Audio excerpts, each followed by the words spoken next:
Hello, I'm trying to get into the habit of recording my thoughts a little bit more about politics. Hopefully, it'll be helpful for A level politics students and maybe even teachers as well as I try and navigate politics. It seems to get wilder and wilder, doesn't it? And I think it is useful to have people trying to make sense of it all in their own unique way. Of course, there are lots of brilliant podcasts by journalists out there.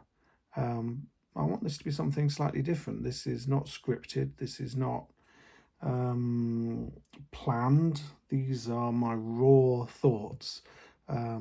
So this is not like a lesson. When I do lessons, they're not scripted, but they are prepared, and hopefully anybody who has had a lesson with me will realize that they're prepared and that I've done my research and that I know roughly what I want to get out of the lesson for the student and what the student should be getting out of the lesson. um, a little bit about myself to begin with, because I've been tutoring now for quite some time, since 2018. I was doing my doctorate in anarchism. I've got some anarchism books behind me. Anybody who's doing that as their non-core political idea will see that that's my expertise. Um, and I needed to make a little bit of extra money, so I decided to start to tutor. And initially that was in person, so I started to tutor a couple of people in my local area. And then I found out that I really enjoyed it. I wasn't entirely expecting to enjoy it, but I did. And that's really nice when you get out into the world and you find a job that you enjoy. That is so nice. It doesn't feel like a job then. It feels easier than a job. Um, and so I finished my PhD and I carried on tutoring and turned it into my full-time job. Before I came to Loughborough, which is where I'm living, to do my PhD. I did a master's degree in international labour and trade union studies. So another political subject. I did that part time. And I'd spent some time being a trade union activist. So that fits into the kind of pressure group part of the syllabus, of the specification, doesn't it? Also fits into parts of socialism and the Labour Party and stuff like that. Although I'm not in any political party. Um, Prior to that, I spent 13 years working in government, working at the Home Office, starting I think in November 2000. I started there interviewing asylum seekers and deciding whether they could stay in the country, which was, it's never a day goes by without that being in the news still. It was in the news then a lot as well. There was a real backlog of cases, just like there is now. It always seems to be something that is on the political agenda that we all have to think about and monitor and talk about. And we've got into the habit of talking about the migrant crisis or migration crisis. And that was a term that I first heard really a few years ago when Priti Patel was Home Secretary. She started using it, and now it's a term we all know and hear constantly. It shows you that politicians can, by using language continuously, can actually start to change the narrative. And a lot of people see migration and immigration as the major issue, and of course have done since the Brexit referendum. Prior to working at the Home Office, I should say, of course, that one of the things I wanted to get out of the Home Office and working in the civil service in government was to meet ministers and to be active in politics. I've always been fascinated by politics, so it's not a surprise that I ended up in the civil service. But when you go in at a low level, I went in at what is called executive officer level. That's the lowest management grade, and rose pretty quickly to senior executive officer. But even at senior executive officer in headquarters in London, you might not ever meet a minister in that grade. Even though it sounds like you're high up, you're still a junior civil servant. And so it was often it was rare for me to meet ministers in a work setting. I often met them in the lift. I remember Home Secretary David Blunkett. I stood behind him in the lift. I saw Caroline Flint in the lift, another Labour minister. I met people at a drinks reception once. Hilary Benn, now Northern Ireland Secretary, unless something's happened in the news today. So I did meet ministers, but it was rare that I met them for work particularly. I do remember a meeting with somebody at what was the Lord Chancellor's office. The Lord Chancellor's office, which has now disappeared because of the creation of the Supreme Court and the changes to the Lord Chancellor's role. The Lord Chancellor is now always the Minister for Justice. And so the Lord Chancellor's office doesn't exist anymore. But there was, I think it was Baroness Ashton. Was she a Baroness back then? I don't know. She might have become one since then. But I do remember going to a meeting with her in her office once about some legislation I helped to draft on youth justice. I also did some really interesting things occasionally where I had to, again on youth justice, I was called up, or my manager was called up, to provide briefing for PMQs. And I had to come up with possible questions that could be asked of the Prime Minister and the answers the Prime Minister should give for PMQs. And that went into Tony Blair's folder. Nobody ever asked the questions. So kind of a waste of time, I guess.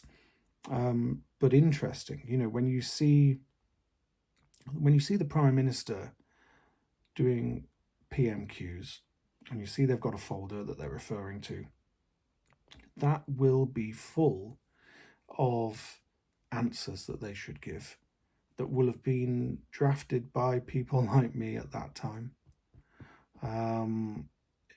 Obviously there's an army of civil servants producing that sort of thing, and that work goes on. So there will be an army of civil servants providing questions and answers called lines to take, that the Prime Minister should take if those questions come up, and they could be about anything. So every single department will have people feeding those lines to take into that folder, as well as the Prime Minister's special advisor. So I'm assuming that Keir Starmer's team still does that sort of work.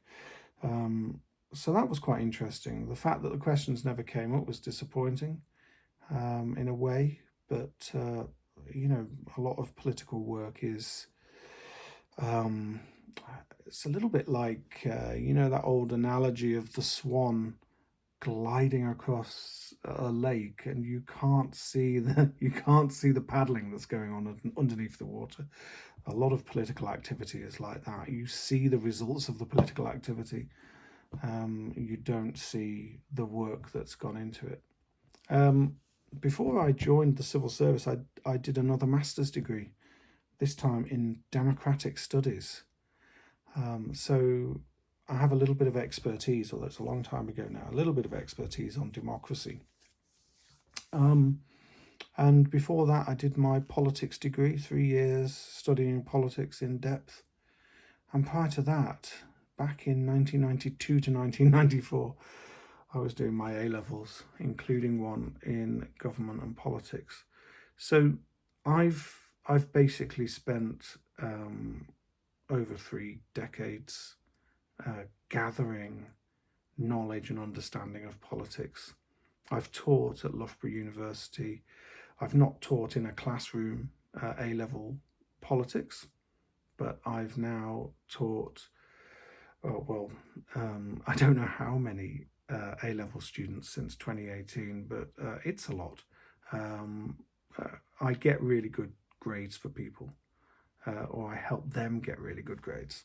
They get the grades. It's people, it's students, people like you. Hopefully, if you're watching, it's people like you that do the work and get the grades. But sometimes people need a bit of help, and I've tutored people who have come to me as already getting great grades, and I've tutored people who were struggling with politics. Everybody comes to tuition for their reasons, and it's the tutor's job to try to give them whatever help is necessary, whatever help they want, whatever help they need. And the results that students get after having tuition with me are really good. Nearly every single student that I've tutored tells me that they've improved their grades once they get to the exam time. And over half get an A and an A or an A star. So I know I'm doing something right. So that's a little bit about me. What is on my mind today on politics? Well, every day I wake up at the moment and think, what has Donald Trump done while I've been sleeping? And there are so many things each day that are happening which are bewildering, slightly scary, although I'm sure there'll be some people out there who are reassured by him, perhaps. I don't know, quite like him even. But I think the way that the world is changing is a challenge for all of us to understand, at least. And it is quite tricky to keep up to date with events, because by the time you've reacted to the latest thing he's done 3 or 4 other things. So it's interesting. It's an interesting time for those coming up to their exams, if they've got an exam in US government and politics, because lots of fresh examples, but also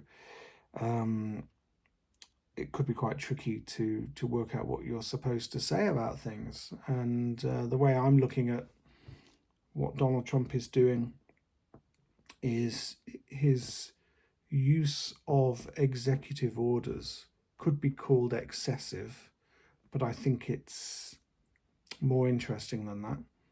His use of executive orders is unprecedented because of the nature of the executive orders, not necessarily the amount, although it is high. The nature of them is that they are almost all incredibly controversial and changing the country in an ultra-conservative direction. Some people might go further than that. And certainly some of the people around him, you could say, are of the far right. I'm not sure to classify him like that yet, but the people around him, some of them, I think we can. There's all of that controversy about Elon Musk and whether he was doing a Nazi salute and so on. And we know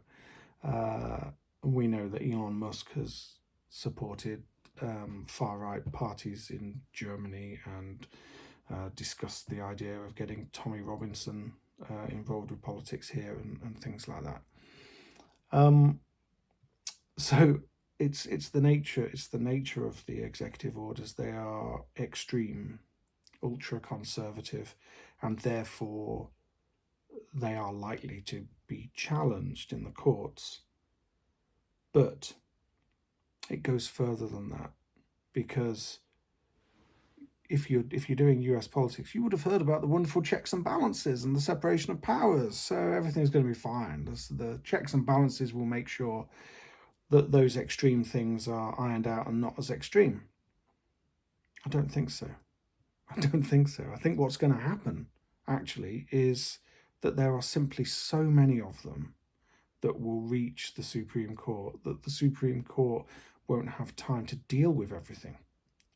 So it will look like he's getting some knockbacks occasionally if the Supreme Court decide against him, but I think that's factored in. I think on the whole, whatever's happening will get through. Most of it will get through, because there just isn't enough time in the year to challenge everything that this particular president is doing. But we will see. He is changing American politics, and he's changing the global order. Again, this is suitable for people in the edXL exam board specification who are doing global politics rather than US politics. The global order is changing as well. So they're looking at the US is helpful for every single A-level politics student right now, whether you're doing US or global. Most of you will be doing US, I'm sure, in any case. So that's always on my mind. Keeping up to date with whatever is happening in the States is becoming a kind of daily thing when it wasn't before. It wasn't always on my mind. So it should be on yours too. Should be on yours. The other thing I was going to say to Dave, seeing as this is the first time I'm doing this, I'm reading this book. I'm a very slow reader. But this is Truss at 10. Truss at 10, is that what it says? I'll remove, yes. Truss at 10. That's good. Remove the half price sticker. I got it cheap. I'm very pleased to have got it cheap. Truss at 10, How Not to Be Prime Minister by Anthony Seldon. Anthony Seldon. This is the first book I've read by him. I've seen him on TV over the years a lot. He's been around for a long, long time. And I've read articles in newspapers by him and things like that. I think I read something in Politics Review by him maybe a couple of years ago on whether our Prime Minister is actually presidential or not. And he came down on, if I'm getting the right person, he came down on the idea that actually we've still got cabinet government and we've still got parliamentary government. I should have checked that before I opened my mouth, shouldn't I? Well, that's the nature of doing something unscripted. I'll check that up and find out about it. So Anthony Seldon's done a look at every Prime Minister since, I think, what has he done? So he's done Johnson at 10, May at 10, Cameron at 10, Brown at 10, Blair unbound. So he's done every Prime Minister since Blair, which is really interesting. I thought he'd actually done people before that as well. I thought he'd gone back further than that, but this is good. And obviously I'm not going to read out a whole stretch of this. I mean, copyright for a start, right? But this is brand new. It came out, I think the paperback's just come out, 2025. The book came out originally last year. And it's quite a thick book, considering she was only Prime Minister for, 44 days before she resigned or something like that. And the reason I'm finding this particularly interesting is a student asked me recently about whether Liz Truss is a good example for an essay or not. And the reason they were asking is because she was so short. Is it worth talking about her? Yes, it is. She's a great example. Because, of course, in an essay, you've got, and let's say you're writing an essay about the Prime Minister or Cabinet, the power of a Prime Minister. You might want to show that Prime Ministers are particularly powerful. There have been very powerful Prime Ministers. Margaret Thatcher, Tony Blair. Why were they powerful? They were election winners. They were respected by their party. They ruled on that basis. They could bypass their cabinets at time. You might have heard of sofa government that Tony Blair instigated, where decisions were made upstairs in the Downing Street flat, not necessarily around the cabinet table. That's power. But you need to counterbalance that. So you need some prime ministers who aren't able to control events. Bear in mind that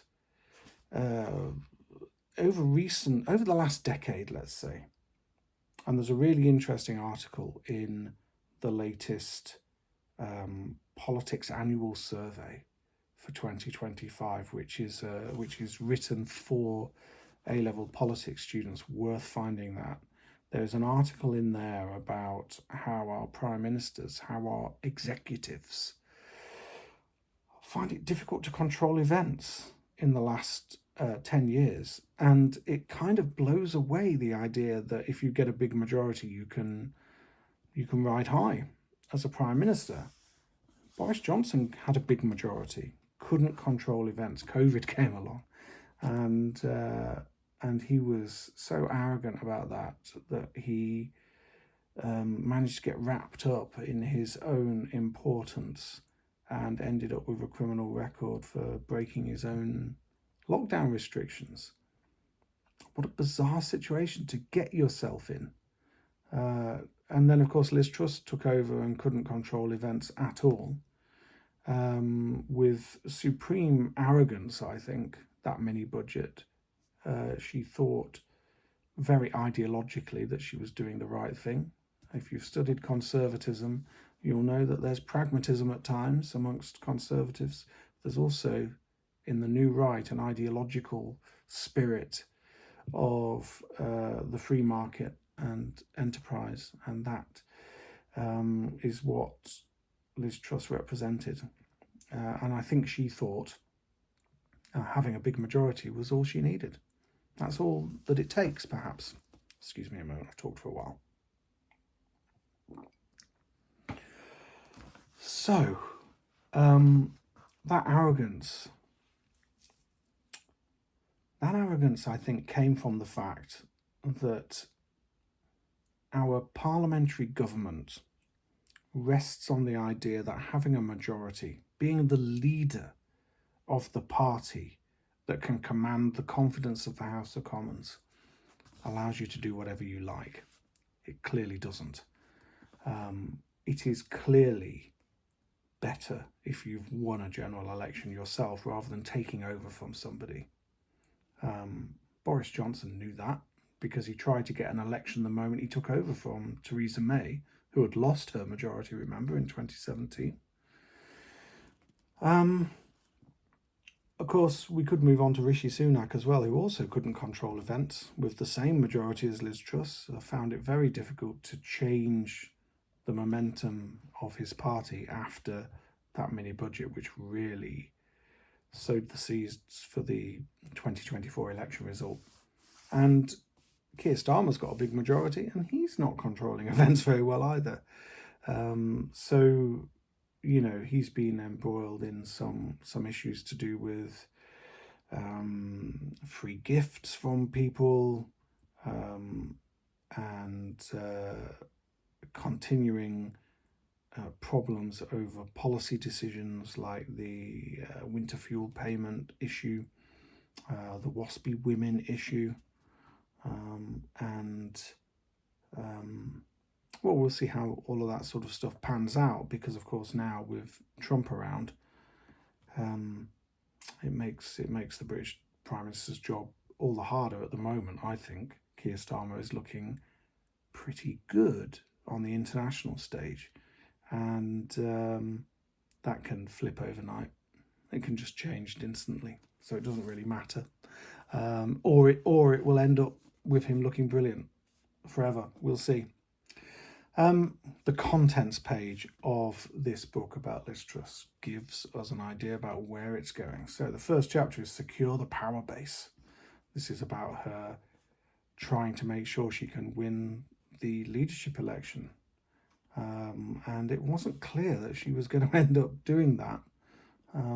This is a chapter I'm currently in reading, so I'm right at the beginning of this book. So it looks really interesting as it develops. Then the second chapter is Have a Clear and Realistic Plan for Government.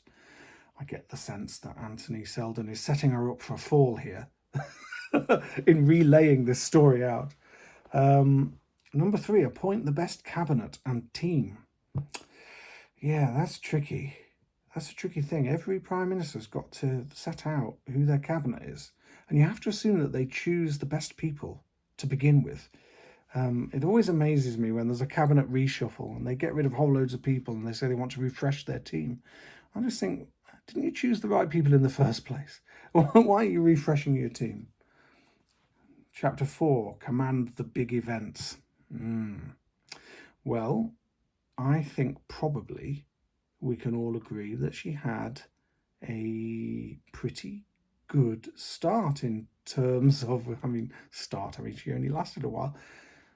In terms of the Queen's funeral, no sooner had she got herself into the role as Prime Minister than the Queen died. And that is the sort of time where people can slip up massively. Actually, I think it's probably quite easy. You say the right things, and there's protocol, there's precedent to follow. So unless you go off on your own and say something stupid, you should be all right. But then, of course, we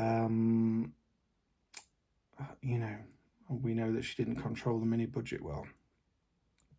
Be credible and highly regarded abroad. Okay. I think that chapter is going to be about what she said regarding Britain's relationship with France, which she, during her leadership election campaign, she questioned whether France was still an ally of the UK. What? Did she do that? Yes, she did. Learn how to be Prime Minister. Yeah, that's a good point. I don't know what that chapter will contain, but people grow in the role. People who have never had it have to grow in the role because there's no training for it other than hopefully a good ministerial career. There's no preparation for the level of scrutiny you get as Prime Minister. The closest you get to it actually is Leader of the Opposition, I think. The other great offices of state, Foreign Secretary, Home Secretary, and Chancellor of the Exchequer are good as well.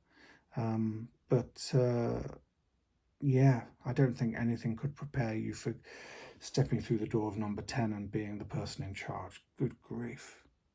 Avoid major policy failures. Yikes. Well, I think we know what that might be about. Maintain a reputation for economic competence. These are all chapter headings. In fact, what they are is instructions. And I think most of it is going to be failures. Avoid U-turns. Retain the confidence of the party. I recommend it. I know I've not read a lot of it, but I recommend this book. The bits I've read of it already are nicely written. It's funny. It's engaging. It's easy to read. It's quite straightforward, and tons of examples from Liz Truss. She failed spectacularly, and that means that you can use her failure to explain things in a politics essay. Okay, I've rambled on for longer than I need to today, but as an opening salvo, that'll be all right. Hopefully I'll be back another day with some more. Happy studying. All right, bye-bye.